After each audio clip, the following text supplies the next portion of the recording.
думан бауырым, сен әлі бостандыққа шығасың, сен әлі өзіңнің жасайтынын жасайсың, біз соған толық сенеміз, саған бостандық. Бұл билік жақын арада күйрейді.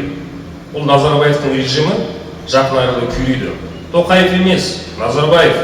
Назарбаев тірі тұрғанда Тоқаев әлі президент бола береді. Назарбаевты қалай біз жауапқа тартамыз, солай Тоқаевты бәрі жауапқа тартылады. Мен оған толық сенімдім.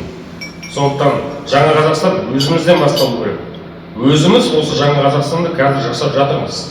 Байқамаған адамдарға айтатын, біз шын мәнінде қаңтардан кейін қатты өзгердік, халық қатты өзгерді.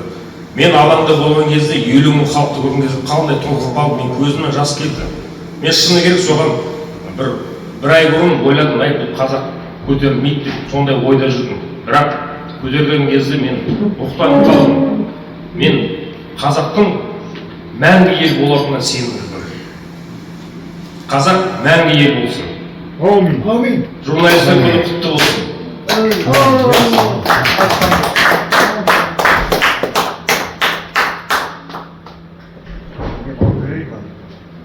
Ұлан Шамшатқа сізді бүгінгі байланыс және ақпарат қызметкерлер күнімен құттықтаймыз. Сөз бостандығының дамуына қосқан үлесіңіз арта берсін.